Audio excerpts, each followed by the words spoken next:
everyone, welcome to today's episode of Cook With Me. And on this day I'm making a egusi soup. So I have my beef, my fish and stocked fish, and my momo boiling in the pot. I just added some balls of egusi in my pot and palm oil. Normally I do fry, but today I want to try out this other method and see what it looks like. So now I added some crayfish and extra pepper aside the one I used while boiling my protein, and let's stir.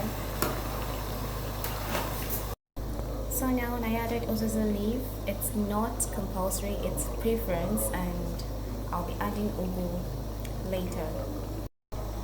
So now I just added my ugu leaf and I'm gonna allow this to cook for like 30 seconds to 1 minute and my soup is ready. So guys, here is what I created.